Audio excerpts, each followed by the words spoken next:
Hello everybody and welcome to this quick video that I'll be doing, just quickly looking over the Premier League fixtures that were released today at 9 AM. I'm not going to lie, I'm going to start with a quick story. So this is when all the people that are casuals that have no idea what Elite FPL is are just going to go, just skip. I just need to skip, I just need to see the Premier League fixtures even though they've been out for hours. So I have received some news today, so all you hardcore Elite FPL fans out there will be aware that I had a job interview on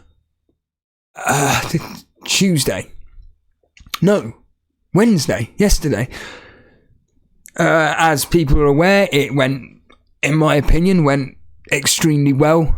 Felt that everything was almost perfect for me. It did mean that if I was to take the job, that I'd have to leave you people behind, and that's why I told them to shove their job up their arses. Kicking. I'm hoping this is pissing people off. See, this is why people don't fucking subscribe to you, Steve-O. But I was then called on emergency to do an overnight last night, and I went in at 8 o'clock. And basically did my 8 till 5 shift. Come home, watched, can't remember what I watched. Went to sleep at 6 o'clock. And then I was just woken up because next door they've got the builders in. So I was just woken up. I just thought, fuck this. I may as well just wake up. Oh, what's the time? 9:05. So the fixtures are out. Let's just go downstairs and get some breakfast. Ate my breakfast. Came upstairs. Like we all do, put on the old internet. But before I could put the internet on, I saw 2 missed phone calls and a voice message. Right, this kind of looks serious. Phoned up, and I want to say that, yeah, I got the job. I am now officially leaving Tesco, and I cannot fucking express to you how happy I am. I'll do a proper video another day. Thanks, can't wait for that. But I am leaving. It's going to be about 4 to 6 weeks. The irony is, of course, is that I also found out today that Sunday is my last day on shop floor and I'm being transferred to the depot. Think about that. So like buses, 2 have come at once at the same time. But I cannot... When I was on the phone to the lady, Debbie, I was absolutely overjoyed. Anyhow, all those people that don't care about any of that, see you later. Well, they've probably gone now, haven't they, Dread? Let's just crack on with the fixtures. So I've just basically gone through each team and I've looked at their first opening 5 fixtures and I've given them a score out of 5. There are 2 teams, 2 or 3 teams that receive a 4 out of 5, which is basically, in my opinion, favourable fixtures. It's a complicated system. And then obviously, the lower the score, the worse the fixtures they are. So here we go. And I'm fully aware most of you will know what these fixtures are. Anyhow. So Aston Villa, Newcastle, Everton, Burnley, Liverpool, Crystal Palace. I've given the score out of 3 out of 5. The easy fixtures are, of course, Everton, Burnley and Crystal Palace. Or shall I say the more favourable fixtures? Arsenal have got Nottingham Forest, Crystal Palace, Fulham, Man United and Everton. I've given them a 4 out of 5. Obviously, the least favourable is Man United. This is an arsehole. This is an arsehole. Burnley. For those that don't know, I'm a Burnley supporter. We kick off with Man City at home on the first fucking day. Now, thankfully, it's at Turf Moor. Thankfully. So that means we'll keep the score down to 2-0.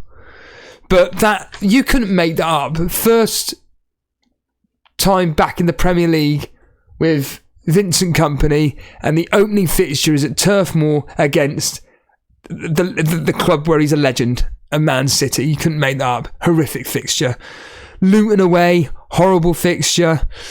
Aston Villa, Tottenham, Nottingham Forest. They've given us 2 out of 5. The Nottingham Forest and our push Luton.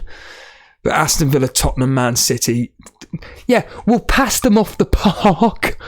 Tottenham won't like playing us. I don't think Aston Villa will either, but yeah, 2 favourable fixtures. Brentford, Tottenham, Fulham, Crystal Palace, Bournemouth, Newcastle, 3 out of 5. Obviously, the likes of Fulham, Crystal Palace and Bournemouth are the 3 that they're going to, I would like to think, have some decent results against. This is the worst team that has the worst fixtures. It's Bournemouth. West Ham, Liverpool, Tottenham, Brentford and Chelsea. I've given them a 0 out of 5. Awful fixtures. I think Bournemouth are probably going to really struggle next year. Brighton, they have, if I can't even read my own writing, would you believe? It is Luton. Luton, Wolves, West Ham, Newcastle, Man United. I give them a 2 out of 5. Those fixtures are not play. I mean, Man United, Newcastle, West Ham. Even you could even argue Luton as a newly promoted team. Horrible fixtures. Crystal Palace, they've got Sheffield United, Arsenal, Brentford, Wolves, Aston Villa. I've given them 2 out of 5. Chelsea have got decent fixtures. And remember, they're under new management, and I expect genuinely big things from Pochettino. Liverpool, 0-0. Would it be the 5th 0-0 in a row between these two? West Ham, Luton, Nottingham Forest and Bournemouth. Everton, another, even though I've given them a 3 out of 5, I think just not that we're going to be touching these teams anyway, really, but they've got Fulham, Aston Villa, Wolves, Sheffield United and Arsenal. Fulham, Everton, Brentford, Arsenal, Man City, Luton, giving them 3 out of 5. Liverpool, Chelsea, Bournemouth, Newcastle, Aston Villa, Wolves. I've given them a 2 out of 5. There's a couple of fixtures in there, Bournemouth, Wolves, but they hate playing Aston Villa. They hate playing Chelsea and Newcastle. They do okay against, but obviously Newcastle are a completely different team, quite literally next season. Luton, decent. They're okay, but I've given them a 1 out of 5, even though their fixtures aren't too bad, but you don't want to be facing Brighton, Chelsea, West Ham or Fulham. 4 very established Premier League teams, but at home to Burnley. That's got 0-0, 1-0 either way written all over it, just like that. From Tyler says there. And Man United, 2 out of 5. We've got Wolves, Tottenham, Nottingham Forest, Arsenal and Brighton. Man City, 4 out of 5. Burnley away. Newcastle, Sheffield United, Fulham and West Ham. Newcastle, terrible fixtures in my opinion. Aston Villa, Man City, Liverpool, Brighton and Brentford. I mean, I'm being generous with 1, I think, looking at that. Nottingham Forest, we got Arsenal, Sheffield United, Man United, Chelsea, Burnley. Horrible fixtures. Sheffield United are not too bad as the promoted teams. Crystal Palace, Nottingham Forest, Man City, Everton and Tottenham. Maybe a couple of clean sheets in there.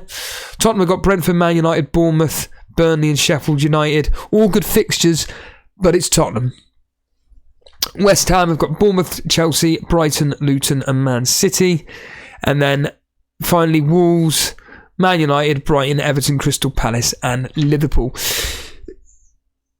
I think looking at the teams which we're all going to be wanting to target, the likes of Liverpool, Man City, looking at the promoted teams as well to build a budget around. Look, I've always said this regarding Burnley. This is the thing. When your own team is in the Premier League, you start having goggle vision and footballing supportive bias. And I've said this. I think Muric, the goalkeeper, and along with a defender, Connor Roberts. I think Connor Roberts comes in at 5 million, but any 4.5 defender and Muric, I think you're on to an absolute bargain for real. I think you could be in for some profit there with Burnley. Sheffield United, exactly the same. I'd be looking at 1 defender with those opening fixtures. And even Luton. I think certainly with their home fixtures, and based on the Planet FPL correspondent, he said that the home fixtures... No, sorry, it was the away fixtures, wasn't it? If we look at the away fixtures, they could be the ones to potentially target regarding clean sheet potential, low-scoring games and whatnot. But yeah, I think certainly we'll have to monitor teams like Chelsea, even though they've got a good opening set of fixtures, under new management, completely new systems going to be played and everything. So they've got Premier League starlets, very experienced Premier League players, but can they fit into Pochettino's system? You'd like to think so. The likes of Chilwell, Reece James, even Raheem Sterling. All their prices will be coming down probably by 0.5. Sterling could be coming down by 1 million. So I think Chelsea could be throwing up a few gems genuinely in that. Arsenal, again, a lot of their players are going to be in and around the 8 to 9 million price bracket, if not 10 million. Maybe Saka pushing up to 10 million. Like wasn't Sterling 10.5 this season? So maybe Saka could be going up to 10.5. Martinelli about 9 million. By the way, I'm just throwing these numbers out there right now. But with the majority of people probably going to be starting with Haaland, who's going to be costing 14 million. And that, again, that's just me speculating, but I'm assuming he's going to be 14 or 14.5. That's cut a lot. I'm stating the obvious, is cutting a lot of the chunk of the money out of your budget. On that note, I'm actually genuinely really, really busy today because I've discovered that a very, very close friend of mine is in London for a few hours and I'm going to be meeting him. So, yeah, thanks everybody for tuning in to this quick, simple video. Yeah, I'm sure there'll be a more informative, shall we say, video about my opinions on everything as we go moving forward the week. But as you can imagine, with the news that I've received today and everything, I'm not going to lie, none of this is really playing on my mind, so to speak. It's all kind of come all at once, so I need to kind of like clear my head. Cheers everybody, and see you all very, very soon.